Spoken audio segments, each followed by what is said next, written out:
Hello, and welcome to the College of Creation. My name is Dan. And my name is Michael. And this is a show where we, two Dungeons & Dragons DMs who love to homebrew items, spells, creatures, and features for D&D, make new homebrew every single week. Well, not every single week, because sometimes we go back and we fix up the homebrew that we have already made, and that's this one. This is Compendium 2, Part 2. So if you haven't listened to the creation episodes for episodes and creations 16 through 19, you're gonna maybe be a little bit lost here in this one. And if you haven't listened to the previous Compendium episode, Compendium Volume 2, Part 1, you might want to go and check that out as well. Because right now, Michael, great content. we are running through the creations that we made from episodes 16, 17, 18, and 19. What were those creations again for the listener? Those include our items that have benefits and consequences later, something called the tax collector, class-specific ammunition, and a lightning or thunder monk subclass. Indeed it did. And I recall that when first going through these, I remember I felt really good about my tax collector and felt really good about my monk and felt not quite as good about the other things. Yeah. So that was my main focus this time around was seeing what I could do with those things that I didn't feel quite so attached to. But I made some changes across everything, I think. Yeah, I was gonna say, do you feel like you've gotten to a better spot with those now? Well, we'll get into it. Some of when we mine get into I it. don't. So I feel like my recreation for episode 18, the class-specific ammunition, or ammunition that does different effects depending on your class or subclass, I completely decided to go in an entirely different direction from the actual brief. Totally new, yeah. I created an entirely different couple of things based on some of the ideas that I initially liked in my initial creations, but they're totally changed now, and they do not fit the brief anymore. And I just...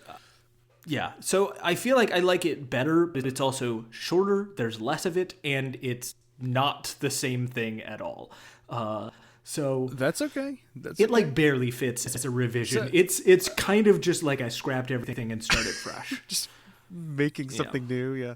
Well, we've said it before. The actual prompts are for the actual episodes. The compendiums are where we start to put our own ideas back into it and expand into what they're meant to be outside of the confines of the idea. Yeah, absolutely. So that's totally fine. And I think the other thing, coming back to a couple of my creations now, after we've made some more episodes of the show and things like that, it's that same thing happening again where I come at it with fresh eyes and I'm like, actually this, like, you know, I've gotten to a better spot of not necessarily needing to push myself to like the wildest extreme every time. So actually, this is very serviceable. This is good. It didn't feel maybe that exciting to bring for an original episode, but looking back at it again, I'd be happy to put this into a game. Sure.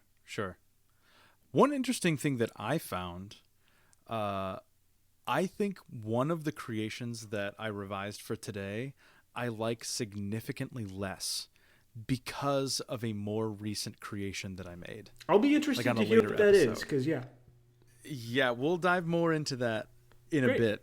But it was really strange. I was going through this and I thought to myself the entire time, why is this just not great? Yeah. Why am I just struggling to A, revise this, like have the inspiration to revise it, and B, just not liking it? Why am I not liking this as much as I remember liking it the first time? And then it struck me as I was going through one part of it. I thought, oh, I made this, but better. Yeah. Later. Yeah, definitely.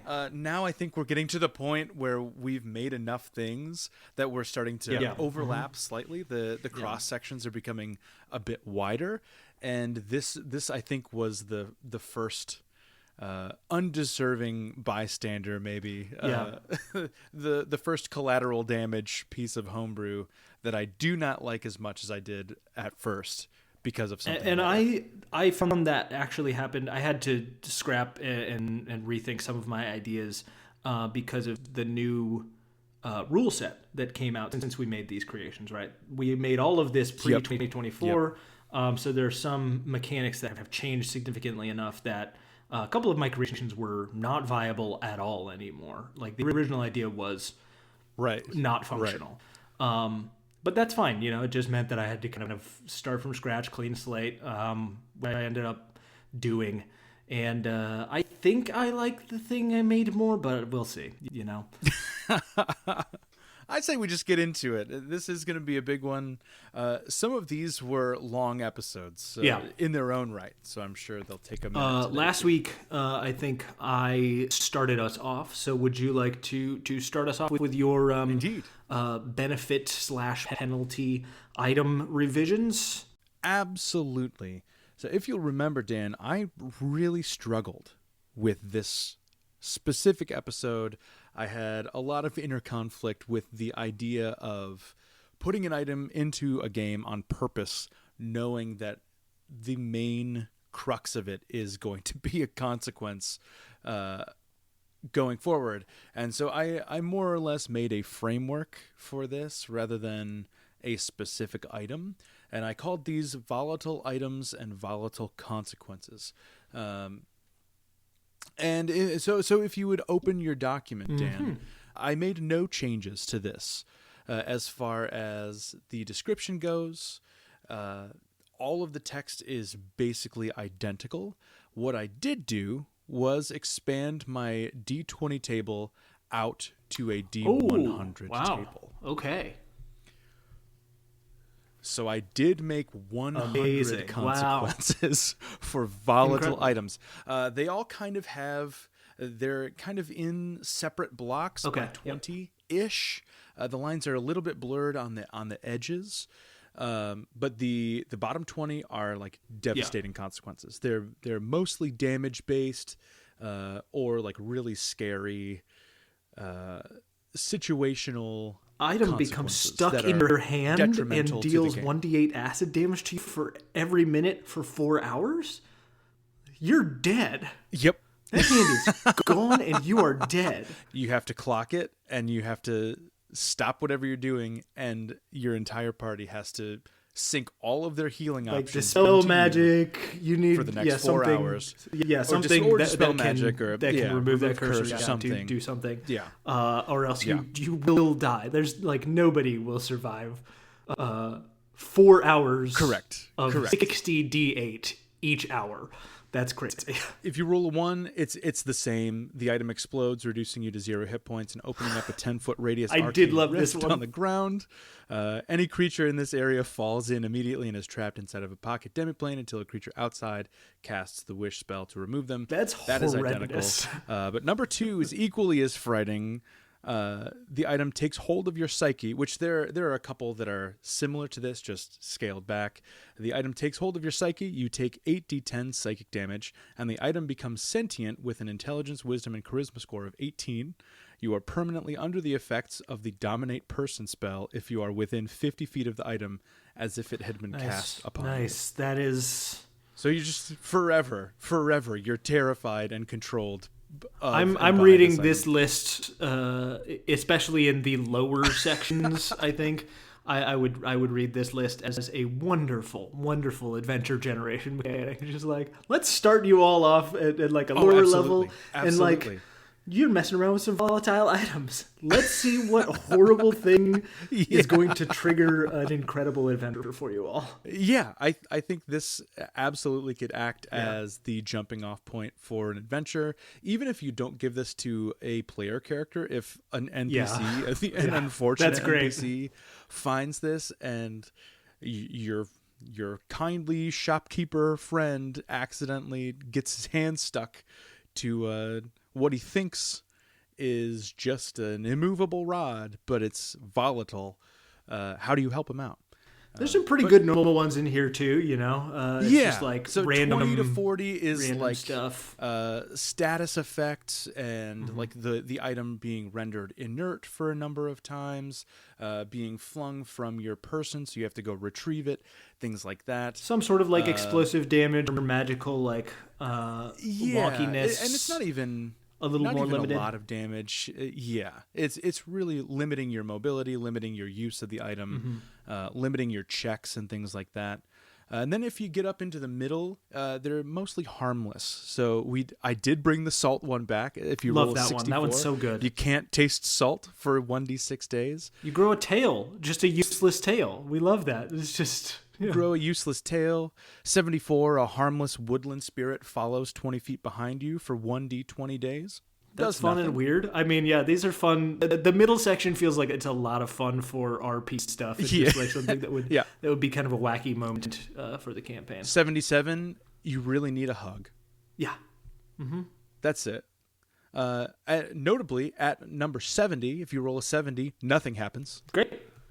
It's just shoot for a 70. You're just waiting for something to happen. Oh gosh, 75 is awful. 75 is the muscles terrible. in your back twitch. The muscles in your back twitch every 6 seconds for 1d6 hours. Seconds for 1d6 Horrible. hours. I would rather die. Thanks. Give me the demi-plane. Yuck. Right. But that's great. 78, your nose itches constantly for 1d10 minutes. Oh no. One that I really enjoyed, if you roll an 80, you gain the sloth feat for 1d8 days. Oh, and you get to use some of your other homebrew. Exactly. Nice.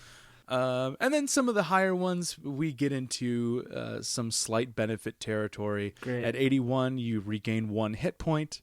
At 84, you and all creatures within 10 feet of you gain 1 hit point. Cool. At 90, if the item has charges, it regains 1 of them.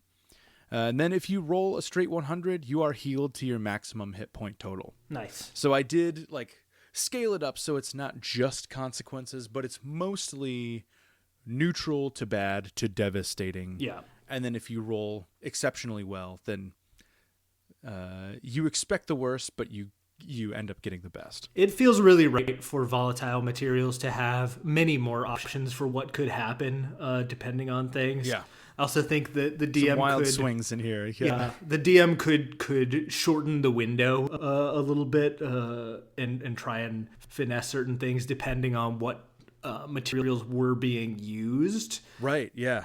Roll a d20. We're looking at numbers 5 through 25. Something like that. That's where we are right now. Yeah.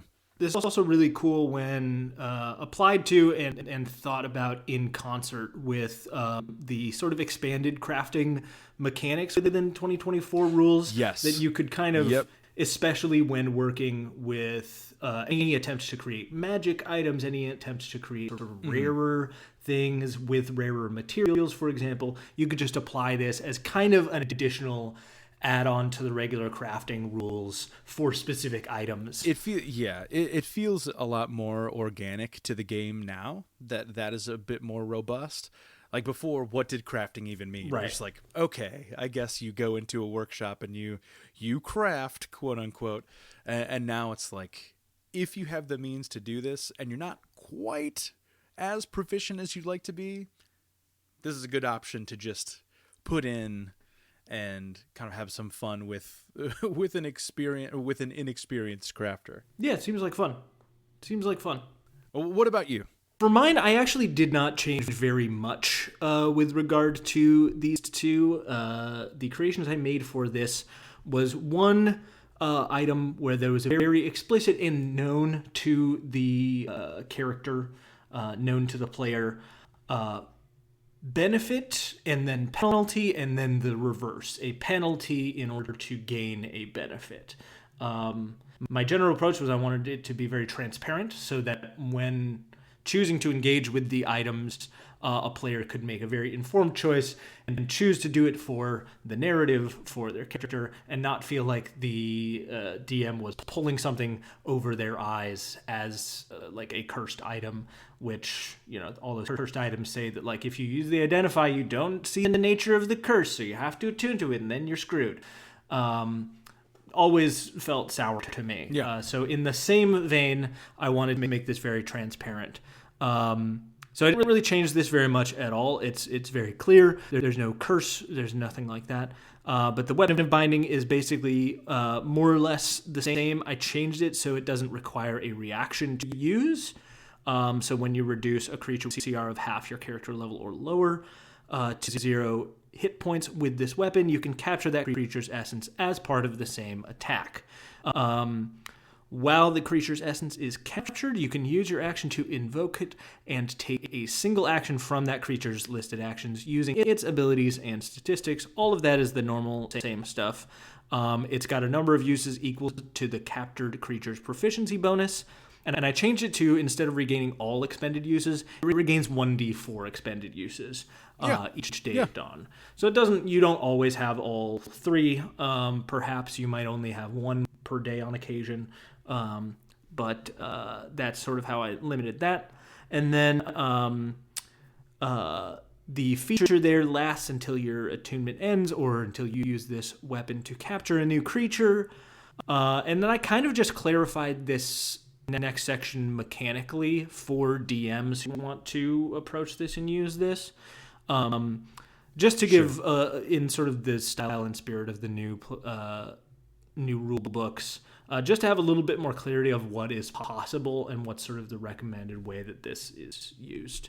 So once you release or end your attunement or capture a different creature, the previously trapped creature escapes and holds a grudge against you, and may possess another creature in a future encounter, granting the possessed creature any number of the following benefits at the DM's discretion. It might get extra damage resistances and immunities. It might get additional movement types if you want to grant something a flying speed maybe that doesn't have it. Sure. It might gain additional special actions and reactions, maybe a spellcasting feature, maybe a special weapon attack that it wouldn't otherwise have access to, and then additional passive features. So if it has something like Fey Heritage or whatever they call that, the one that gives you resistance to magical effects and charms. Yeah. So it might have any of those things, and I kind of just clarified those in a little more clear language so that a DM using this can know sort of, I can pick from this list of things that would be reasonable to tack on to a different monster from this previous monster. So that's that. And then the scales of Ergodain I almost kept identical. The idea is this that looks pretty much the same. It's almost the same. I did clarify the number of days. So the idea is that you're going to accept a chosen penalty for 1d4 days in order to attain the chosen boon for the same number of days afterwards. I just made it equivalent. So you only roll 1d4 when you're rolling the thing. I changed one of them that felt, I think, too close to you taking additional force damage from all attacks and spells. I changed that one to cantrips you cast are treated as though you were a level 1 character. I like that. So your cantrips don't get that like 5th level stack, right? You're casting like the lowest possible level of cantrips. Now, it's notable that some of these things might have a greater effect on certain characters. Like if cantrip you cast are treated as though you were a level 1 character and you're a fighter using this, fine. I'll take that penalty all day, every day. I changed the advantage and disadvantage ones. Previously, the benefit was that advantage and disadvantage stack, and the penalty was that you could not benefit from either advantage or disadvantage. I didn't like that. It wasn't clearly bad and good enough. It needed to be, I think, a little more clear cut on either side. So I changed it to the penalties you can't benefit from advantage on any D20 tests. And the boon is that you can't be affected by disadvantage, basically. Other than that, it's pretty much unchanged. But that's mine. I didn't make too many changes, and I've already talked too much about it. So I kind of liked them already, and this was one of the ones where I was just like, I think I wasn't very excited to bring these two when we first brought them because I was like, it's not flashy. It's not, it doesn't have like a nice flair to it. But it kind of doesn't need to have a special flair, I don't think, all the time. I think these are both serviceable and ready to be put in a game, and that's the metric we're going for. So, what about your tax collector, Michael? So this was quite time that I had going back into the tax collector. This is, to date, the only original class that's been pitched on the show for good reason. There were a lot of things to go through and tweak, not only because I didn't think they were 100% correct the first time, but also to now apply to the 2024 rule set. There are things that had to be moved around for that, and that kind of caused full class shifts up to the highest features. And I struggled to rebalance this. I think that this is probably one of the ones that is unique in the fact that it's in worse shape now than it was originally. But I would like to revisit this again. Maybe the next compendium, or just as kind of an offshoot bonus content thing. I do want to eventually get this to a point of relative playability. But yeah, this is the tax collector class. I didn't change a lot of foundational things, but I did have a lot of minor changes to make it work. So the quick build, class features, all pretty much the same at the beginning of the write-up. Pound of Flesh has changed only to reflect 2024 verbiage. I changed advantage on attacks, checks, and saves to D20 tests. I also took this down from being able to be used half of your tax collector level to charisma modifier times per long rest. So it's a little bit more limited. But I took the cap off of damage tax and reduced its potency. So damage tax is a little bit different. You can reduce damage targeted at you. Once per round when you take damage, you can use a reaction to subtract 1d6 from the total taken. And that's it. Before, it also gave temp hit points, and it didn't take a reaction. So I put two limiting factors, or one limiting factor and one reduction in power. But I kept the increase in die amount as you level up. So it ups to 2d6 at 5th level, 3d6 at 10th level, and 4d6 at 15th. And then 5d6 at 20th. So if you make it to a 20th level, you get an extra d6 as a little minor thing to hang your hat on. At level 2 is the expanded tax feature. For a while, this actually moved down to level 1 to kind of mirror the shift that Warlocks took, but I didn't like that as much. Originally, I had taken damage tax out completely, and then I decided to put it back in, so this bumped back up to level 2. So this is pretty much identical. There's some small verbiage changes within the actual expanded tax options to reflect rule changes, but everything else is pretty much the same.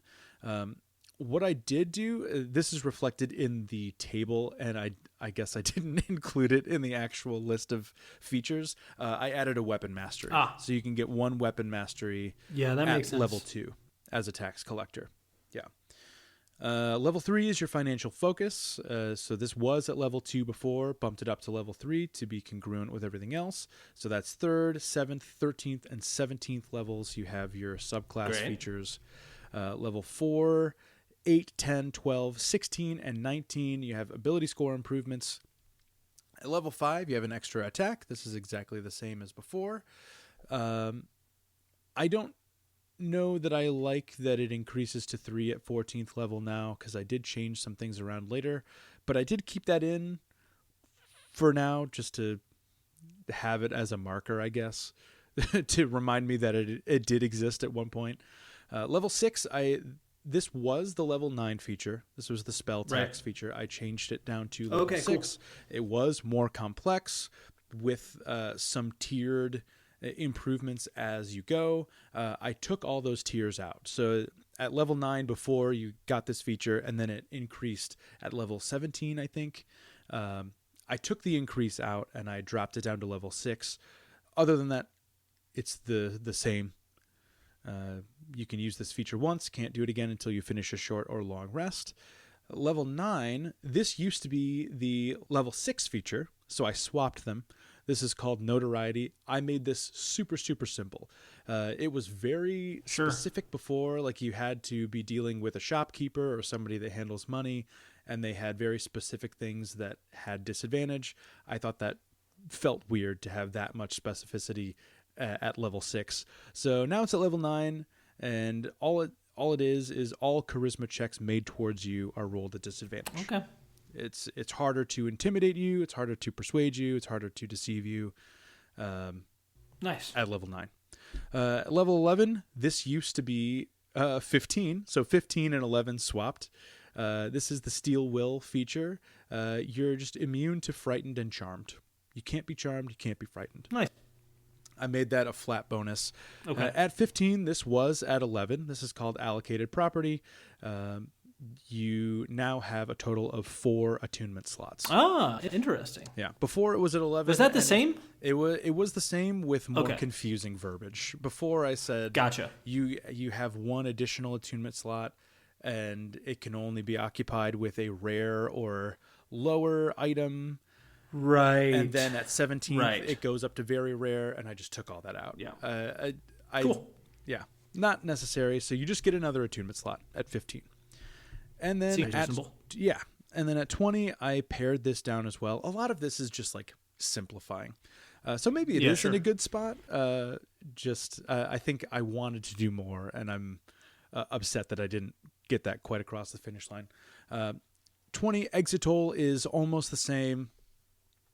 Before it had a lot of a general theme here is these were complex, and now they're not as complex as far as features go universally. At 20, whenever you reduce a creature to 0 hit points, you can choose either its lowest or highest ability score. That score increases by 2 for you. If 2 or more of the creature scores are equally the lowest or highest, you can choose between them. Before, it increased by 4. Right. And you were reducing their ability scores with the original feature, right? Their ability scores, and they had a stipulation if they came back from the dead, it was still reduced. And it's like, why do I need all that? That's just words for the sake of making the write-up longer. So it's just a flat bonus of 2. You bump it up by 1. Bump your modifier up by 1, that is. And I think this is too weak for a level 20 capstone. I think that it's too weak paired against some of the other capstones that are in existence now in 2024. It does have some versatility because every short or long rest, you can reduce another creature to 0 hit points and change it so it can move between different ability scores. It's not it's not just you get a +4 to charisma. You can kind of move it around, but there is the element of chance. Like some days you don't even get into combat. Some days that you're in combat, you won't reduce a creature to 0 with a score that you need. So this is one of the ones that I think is still not great, and I need to figure out a better capstone for this. But I do think it's better than it was before, or at least less confusing. Yeah, I think the readability has improved significantly, but that's just from cutting out some of the words. So I think it's much easier to understand and play. I think this could be played now, and it would be viable, if not a little bit weak now. It was definitely stronger and much more of a tank type class. Before, and now it's more of a tactician type of deal that has weapon attacks and is good at convincing you of things. Really, the big feature here is the expansion options. The tax expansion, you just have to choose the right expansions for what character you want to play, and that's where you're going to get a lot of your fluidity. The only thing I changed for the subclass was the level 7 feature, Hedge and Short. This was when you roll a nat 1 on an attack roll, you can make it a nat 20 once per long rest. I just changed it to no limit on it. When you roll a natural 1 on an attack roll, you can choose to roll again and take the second result. So before it was whenever you roll a natural 1 across the board on any check, it's a nat 20 once per long rest. Now it's specific to attack rolls with no limit. So you can't roll natural 1s unless you roll 2 in a row, I guess. Steeply mitigates natural 1s while you are attacking specifically. I like it. But that's it. I like it. Yeah, it keeps the class in general more into what I think is its sort of lane as an additional sort of highly thematic and flavorful martial class. Yep. It's still definitely supposed to be somewhat a frontliner with the ability to kind of add a little bit of a curse on top of people when you hit them with your weapons, and also to be able to reduce a little bit of damage as it comes into you somewhat passively. Feels like it's definitely wants to sit in a martial line, and I feel like keeping the subclass features also in line with that and in line with that playstyle makes sense to me. Yeah. I like this. It's very thematic. I have like from the beginning, I always enjoyed the flavor of this, and especially the names of each of the features and how the features relate to that specific concept within the tax code, which is great. Well, thank you. What about you? What about your tax collector? Most of my tax collector things did not go through very many changes at all. In fact, I don't think I changed almost anything regarding the tax collector armor or the taxman monster. I did change price gouge because we did get the chance to run a little bit of a play test. We did, And I noticed a couple of things there that I changed with both the price gouge and then also additionally with the Warlock Patron, but we'll get into that in a second. For price gouge, I lowered the cost in general. Okay. It seemed to me to be crazy for it to be a first level evocation spell, and your base cost needed to be 10 gold. 10 gold to get it to be useful at all. Yeah. Like this should be a little more accessible. So I lowered it to gold pieces in 1 gold increments. So you can't be spending like silver and copper to get yourself there. This is a gold spell. You need to spend gold increments up to 5 times the spell's level. So I reduced that heavily as well, which the spell then consumes. All of the things are the same in terms of it's a handful of coins. You throw it at a creature in range and make a ranged spell attack. I lowered the damage a little bit to 2d8 bludgeoning damage because of the reduction, that additional max HP reduction that comes later, I think overcomes what the straight damage sort of bar ought to be at a first level spell. So the actual initial damage output is a little bit lower here, but it reduces now a creature's maximum HP hit or miss by 1 per gold piece spent. So if you cast this at first level and only spend the maximum allowed in this moment, it's 5. You reduce the character's max HP by 5. I changed the failure tax feat a little bit. I didn't go through and format it like a new feat, but I changed it now to, instead of any D20 test, I changed it to just an attack roll or saving throw. If you fail one of those, you can spend your reaction to take a failure token and then use failure tokens later to increase the result of a future D20 test. I like that change. That does kind of up the stakes a little bit, because even in that playtest, I was just going through social encounters, racking up failure tokens just by not being very convincing. Yeah, and I think that's sort of the thing that, like, there's a lot of rolling that happens and that can happen, really depending on your table. How many rolls your DM calls for is going to change how many tokens you get, and also the level of failure can be kind of shifty. Like I definitely do a thing with certain checks that there isn't necessarily like there might be strict quote failure state, but there's a lot of like middling range as well. They might not it's all consider gradual, exactly a failure. And so it's a little harder to tell when you actually failed the roll unless you're hitting something or unless you're attempting something with a really strict fail success thing. Sure. Which I know all checks are supposed to have, but whatever. But attack roll and saving throw have really clear DCs that are there in the rules, and that the DM doesn't have to question. It's like you failed that or you succeeded at that saving throw or attack roll, and you can take that failure token. And then I changed the background, the debt collector. I did update this to be sort of compliant with the new backgrounds, because the backgrounds have changed. So the background I initially wrote does not function anymore in the game as written. But all of the things basically stay. This background allows you to choose that ability score increase between intelligence, wisdom, and charisma. Perfect. I thought about making new origin feats specific to the debt collector. I couldn't land it, so I just went with lucky because it felt the one that was like the closest to what I want it to do. That fits. Which is you're just a little like, you're a little sneaky, a little wily, and a little bit, can talk people into circles. You get skill proficiencies in insight and intimidation. Calligrapher supplies just like normal, and then I added the equipment things. So this is now the kind of thing you could actually take on as a background in the new rules, and it would work just fine. And then we get to the Great Painted Warlock, which I did change somewhat significantly. Okay. Obviously, everything has to come up now in 2024 to level 3 instead of level 1 for a Warlock subclass. Frustrating, but fine. So the real change here, I changed it to level 3.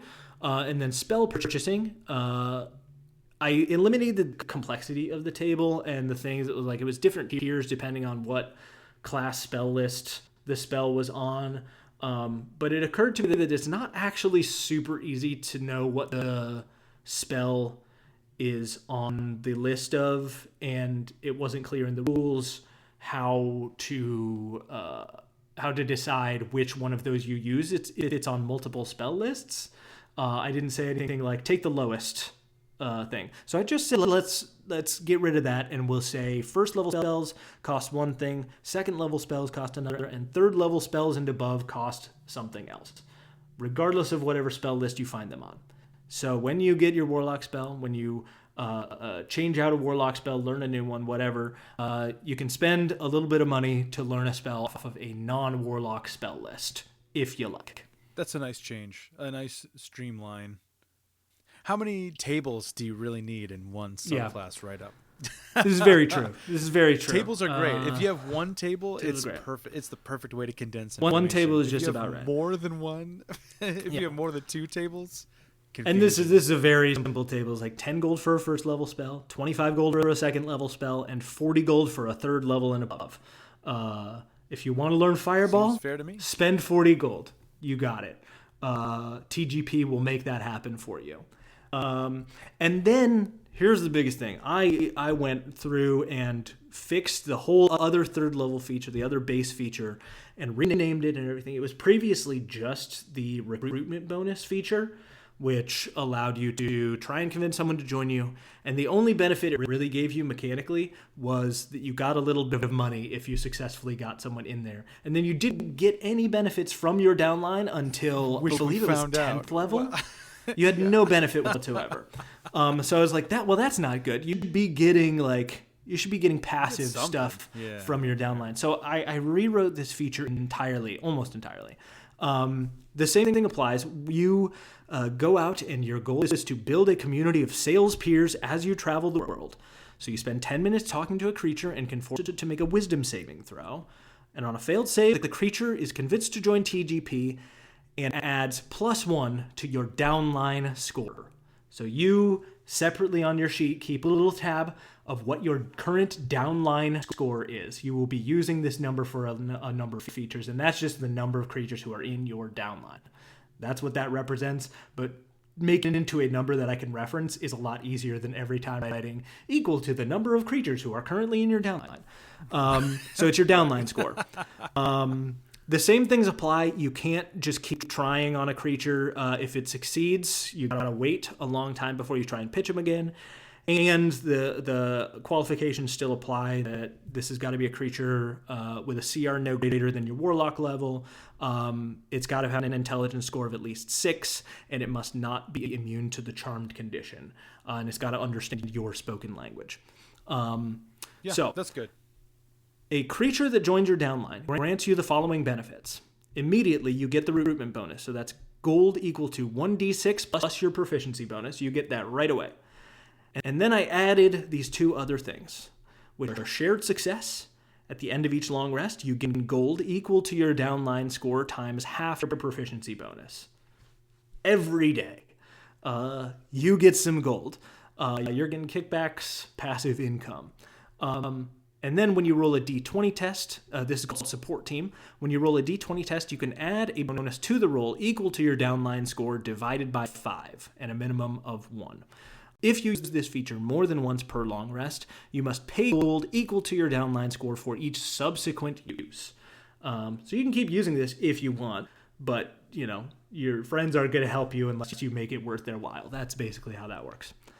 And then because I moved the long rest passive income part down lower, I changed level 10 entirely. Now, when you use your shared success feature, you can also choose to roll a number of d6s equal to your downline score. Each 5 or 6 rolled adds 1 to your downline score, but each 1 rolled subtract 1 from your downline score. So this is there to represent your people in your downline.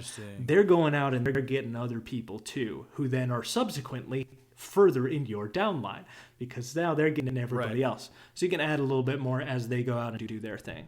Now there's a choice. You don't have to use that. If you're like, I don't want to risk losing anybody right now, you can not choose to try and increase it. My score is fine. We're just gonna not rock the boat right now. I've got 7 people in the downline for right now. I don't want to really risk getting rid of any of them right now, so we're just going to hold off on that. Yeah, feeling good. And then at level 14, you join the leadership circle, and I also changed this entirely. It was a very boring feature before that allowed you to force a creature to re-roll a saving throw. I didn't like that. So LC members of the leadership circle, they are the best of the best, and know that sometimes ruthlessness is the best way to inspire success in others. You can use an action to subtract 1 from your downline score and immediately gain gold equal to 3 times your Warlock level. Once you've used this feature, you cannot do so until you finish a long rest. So you can just start cutting people off. It's like, you know what? Yeah. You are not pulling your weight. I need you to pay back your deposit, please, immediately for the materials that TGP provided for you. Thank you so very much. Excellent. Goodbye.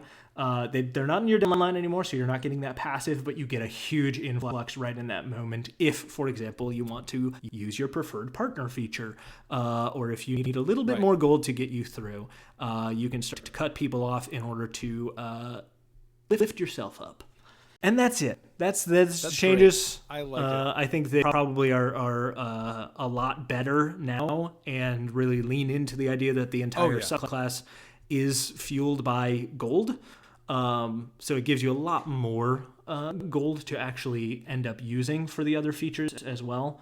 Because, previously there was no benefit to getting people in your downline at all. Well, I think what you've done now is make it a viable subclass and less of a scam. Yeah. More before it very clearly the narrative was there and present that you were getting scammed by doing this, and now it's you're part of the scam. Yeah, I mean, you're doing the scamming. At level 14, you are doing the scamming. Exactly. It should be very clear that 100%. The people you're adding to your downline, you might be telling them that they are empowering themselves to their own success, but they're empowering your success very clearly. Yeah. You've crossed to the other side of the veil. You are now the villain. That's a warlock, baby. That's a perfect warlock. Really great changes. Really, I think it's a lot. It's a lot more actually viable at this point. It seems like fun. Yep. What did you do for your class ammunition, Mike? I had one big change and then a bunch of tiny little changes for this one. For class ammunition, I only focused on the cleric class. I called this Divine Fragmentation. In its first form, I had two uses for it. You could use it straight up as a ranged weapon attack, or you could attach it to a spell. I have changed that to make it simpler. The theme of the day for me really is just cutting down what I had before and giving it a lowest common denominator makeover, right? So I took out the ability to use it as an attack. Its only ability now is called Attack Augmentation. When you make a ranged weapon or spell attack that targets only one creature, you can attach a fragment to travel to the same target. So before you could use it as ammunition or with a spell, now these are just attachments. They're only made to attach onto a ranged weapon or a spell that targets one creature. So regardless of how you use it, they're only going to the one creature. They only deal 1d12 damage. That is the damage type based on domain, so that is still in effect, but it's not its own thing. So I'm trying to reduce the amount of separate quantities of d12s that we have here. Do I understand it that like a non-cleric could use this and attach it to a piece of ammunition while firing it, or is this still the idea is that like they are not functional if not used by a cleric? I would say I've thought a lot about this, and I thought about putting it into the write-up, and I ended up not doing it. I think maybe I just forgot to stipulate this. I think because the damage type is caused by the domain, like you have to have a connection to a divine domain to do that. Okay. I suppose anybody could attach it to a spell or a weapon attack and just get the augmented effect and not the additional damage. Oh, now that's really interesting.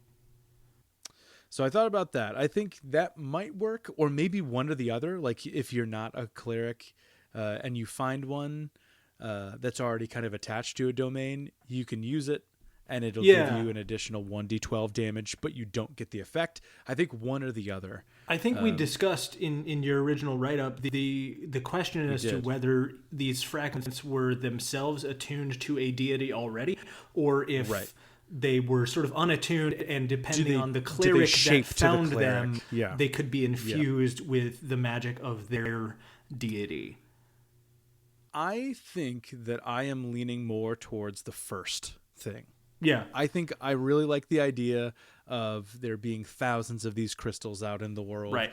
And most people just pass them by not knowing what they are. Mm-hmm. And it's like we talked about in the original episode, like a cleric is the only one that's going to see it, sense it, know what it is, and say, oh yeah, I'm going to take this one tiny crystal in your big box of crystals. This is the one that I want. Yeah. Because to me, this is going to be useful.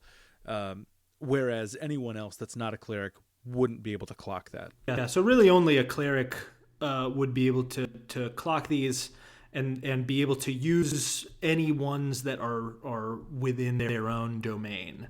Correct. But I like the idea of having maybe a significantly lessened effect for any other creature who happens to know about this or has a cleric tell them that like you can use this for this thing. And yeah, maybe it's an either or situation where you can either, try and restrain a creature, or you can do a little extra necrotic damage. But it's like a one-off, so it's not nearly as powerful if you're not attuned to that same domain as the crystal itself. I like that. I think that's cool. Yep. Yeah. As for the domain-specific fragments themselves, a lot of them are basically the same with minor verbiage changes, basically just changing in all of them spells target to target creature. So all of them are slightly different because of that. We did specifically call out the grave domain, though, for being a little bit less powerful than the others. And so I did buff it a little bit by removing the saving throw. Okay, that's cool. So it still only affects one creature. I think what Grave Domain clerics are very good at is focusing on a single enemy and really like taking one other creature to the grave.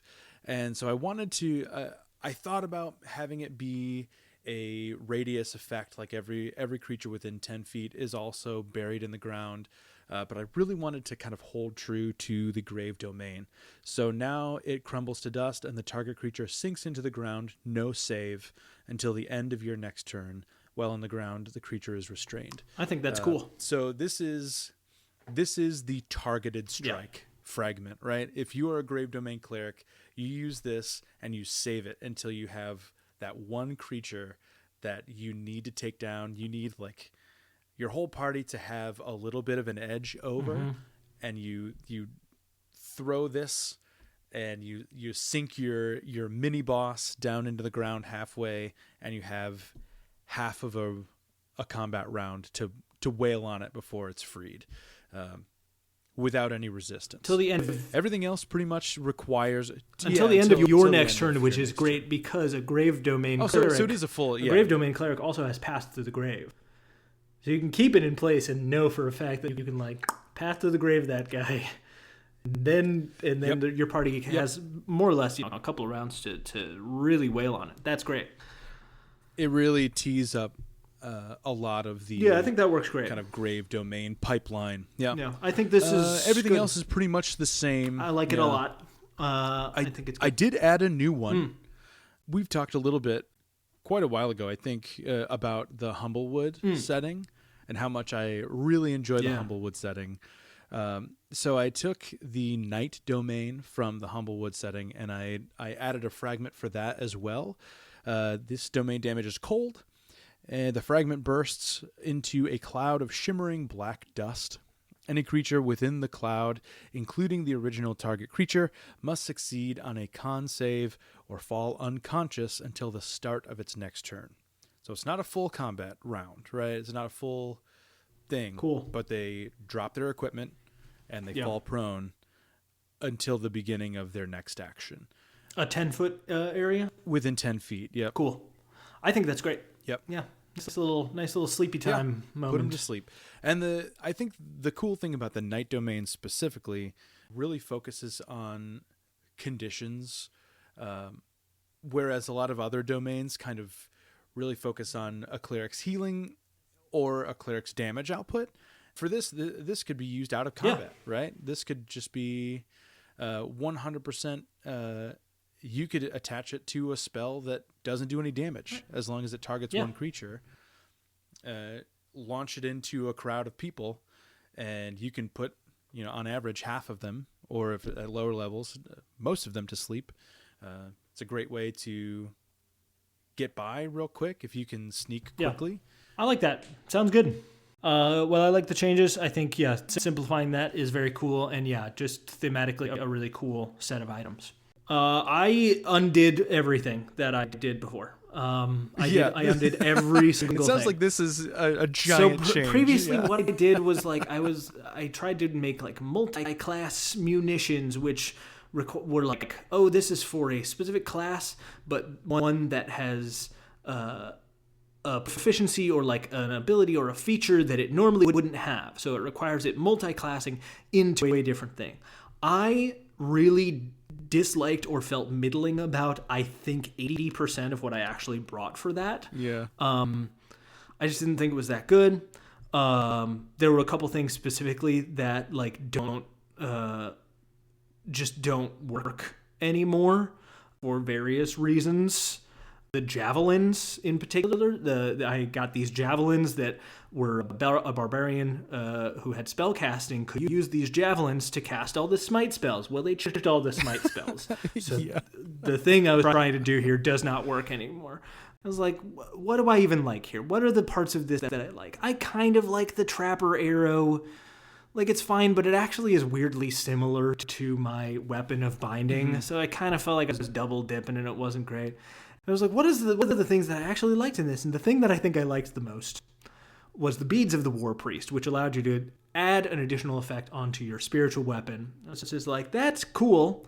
Let's just turn it into a feat, and then let's see what happens from there, and see if I can come up with maybe some other feats that feel like they address an ammunition-y kind of thing going on here with somebody else. That's not what I did at all, but I ended up with 3 feats that I added here.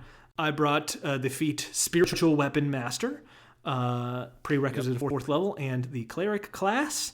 So you get to increase your Wisdom score by 1 to a maximum of 20, and you get Empowered Spiritual Weapon. First of all, you always have the Spiritual Weapon spell prepared. Can't come off your spell list, and it doesn't count towards the number of Cleric spells that you're allowed to prepare every day. Each time you cast the Spiritual Weapon, you can empower the spell with 2 additional features from the list below. For the duration of the spell, you can either give it 1 weapon mastery property based on the weapon's form that you choose. So if you choose to make it a Warhammer, then you can give it like the Warhammer weapon mastery property. Nice. You can use the spiritual weapon to make a ranged spell attack at a target within 30 feet instead of its normal melee spell attack. So perhaps it could take the form of a bow and then have a ranged spiritual weapon going around. Or you can also choose to have your spiritual weapon score a critical hit on a roll of 19 or 20 on the d20. So you can do a combination of those 3, any 2 combination of those 3, depending on the situation. And that's the whole feat. It just means that you're going to specialize into spiritual weapon a little bit, which might be a fun thing for a very specified cleric to try and do. I then have another feat called Weapon Versatility. And this was just like, I was looking at weapon mastery and stuff for the other one, and was like, weapon mastery stuff is interesting. Let me make a feat about it. So you can increase your strength or dexterity by 1 to a maximum of 20. And then you get 2 features. First one is Attack Master. So when you are rolling damage for a weapon with a mastery property that you can use, you can reroll any ones on the damage dice, and you must use the new roll. And then you have Mastery Versatility. When you attack with a weapon that has a mastery property different than the ones you can use, you can apply a mastery property that you can use instead. Nice. So that's that one. I don't know if I like it. I think it's fine. And then I added Hunter feat because I was also thinking about Rangers this week because I was making a bunch of changes to a Ranger in one of my games based on your changes that you brought to the fix for the class. And I made some adjustments, and I was thinking a lot about like the Ranger stuff that I kind of miss. And I decided to add a feat about it. So this is an origin feat. This is a good called patch. Hunter. This is good. It's an origin feat. It allows you to pick a favored quarry. That favored quarry is exactly how favored enemy works, except that I removed humanoids as any sort of option because at this point there are too many subtypes of humanoids and all of this other stuff. So it's just like, we're just going to go non-humanoid hunter. That's where you came from. All of the same things still apply. You have advantage when tracking them. You have advantage to recall information about them. And I added a little damage bonus to say when you damage a creature of the chosen type, you can re-roll any ones rolled on your damage dice and must use the new roll. Gives you a little bit of a damage boost when specifically hunting your quarry. And then I also added the feature Trap Master. So hunting traps set by you have a DC equal to 8 plus your wisdom modifier plus your proficiency bonus rather than the set DC of 13. Love it. That's the normal thing for hunting traps. And it just gives you a little more functionality. It's not like none of these features are game breaking because it's an origin feat. And I would allow anybody taking like the guide background or something like that, or even like the hermit background, to take this feat instead of the druid spellcasting one that they're granted or something else like that, if they really want to lean into the non-magical side. So that's that. I love it. Certainly not ammunition almost at all, but it is good. No. And I like that it was inspired by your initial ammunition attempt. And I'm glad that you pulled the parts that you liked from what it was. It feels like feats are the better fit for this anyway. So not mad about it at all. It did, yeah. The items just weren't really working across the board. So I made the changes. How about your monk subclass, Michael? All right, so this is the thing that I like less now because of a recent creation. Sure. I was working my way through this. This is the Way of the Nervous Spark. This is the monk that deals lightning and thunder damage internally and kind of blends it with psychic damage. I found myself just wishing that it was the Circle of the Nexus druid that I made. They're not really similar mechanically, but I think that they're close enough from a narrative standpoint that I just wanted to use my ideas for this and just transfer it over to the druid to make that better, because I feel more invested in that, and I think it's more narratively unique. But like we were talking about earlier, I do have a player that is using this subclass right now in a game of mine, and he seems to like it. And it's not for me to say whether other people like my things or not. So I kept pretty much everything identical here. The only thing I changed here was the Synaptic Fortitude feature at level 11. What used to be Stillness of Mind is now Self-Restoration for the monk, for the core features. So this adds Paralyzed and Stunned now to the Self-Restoration feature, which allows you at the end of your turn to take off a status condition. Before it was an action, now it just can be removed at the end of your turn, which is a nice change for monks. I think that's very cool. It's a way to pump a little bit more versatility into the class that lacked it before. So it's the same feature, just functions a little bit differently, and everything else is the same. Even level 17, which I didn't like as much before, I think talking through it on the episode convinced me that I liked it. So I think as is, it's pretty dang solid.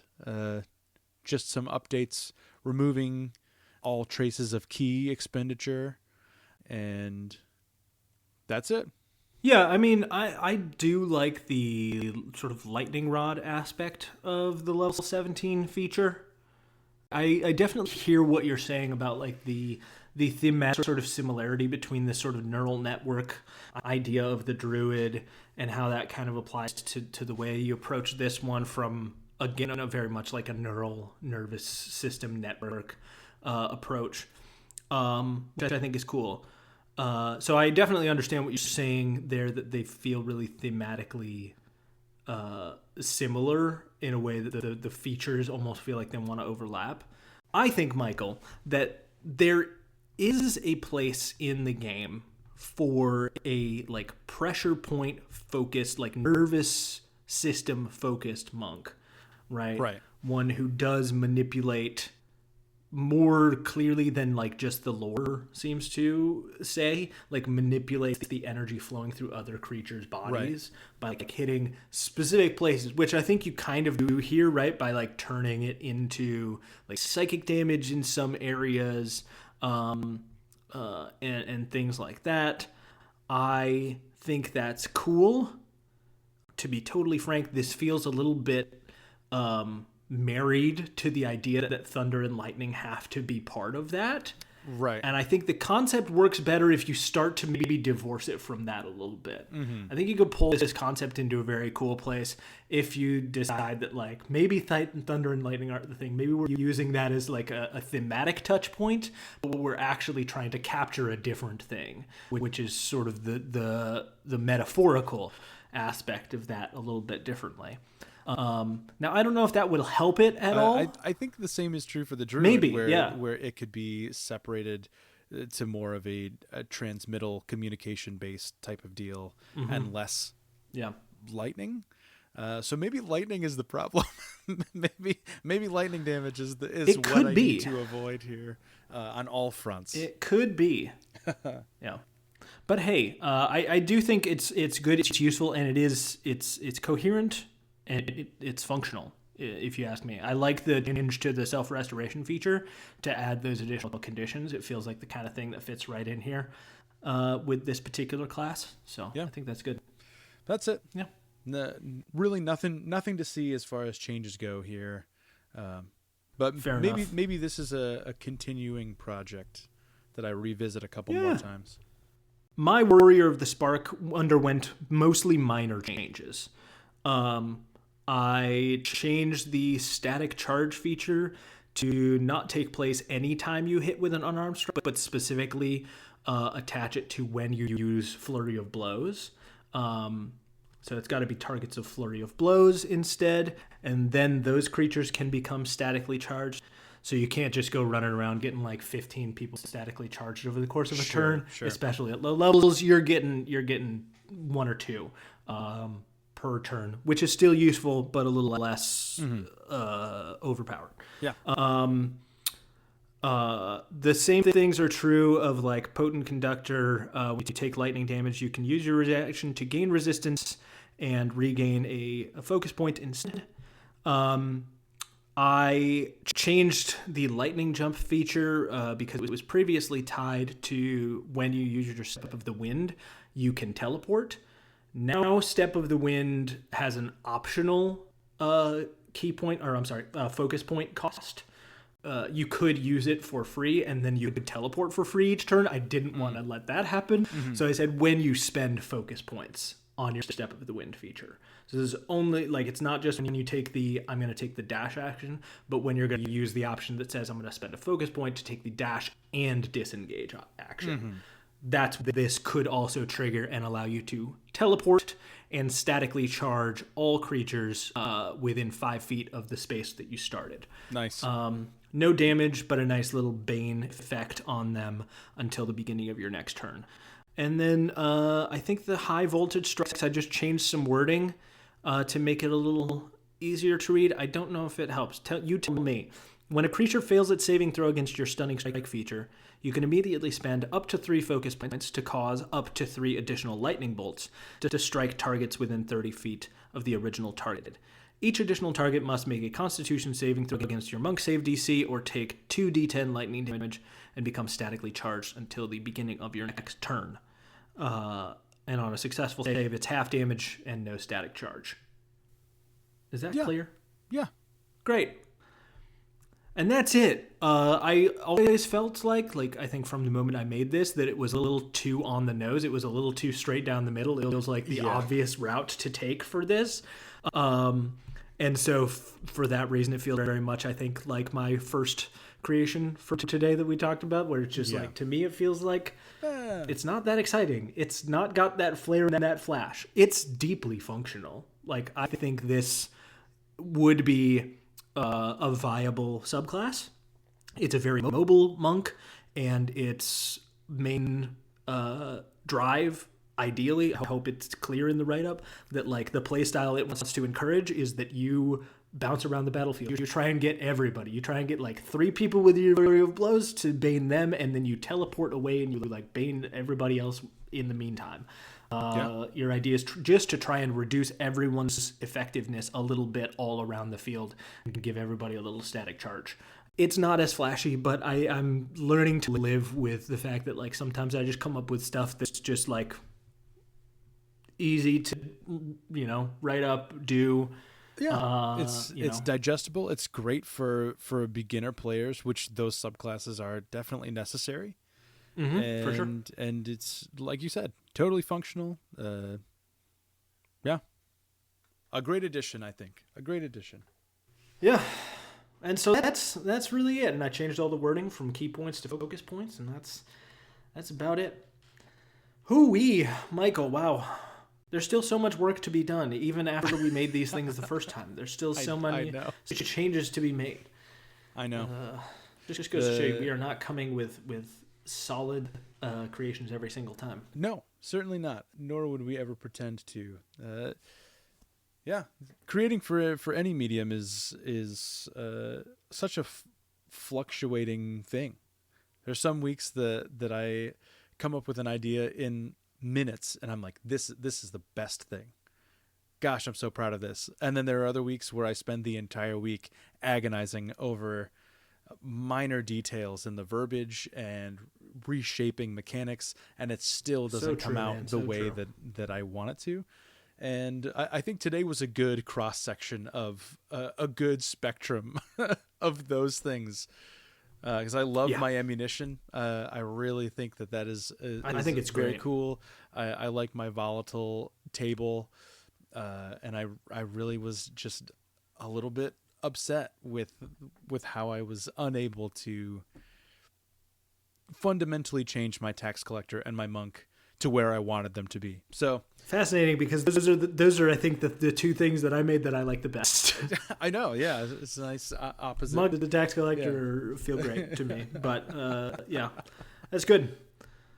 We've been talking for a very long time, so we will call it there for now.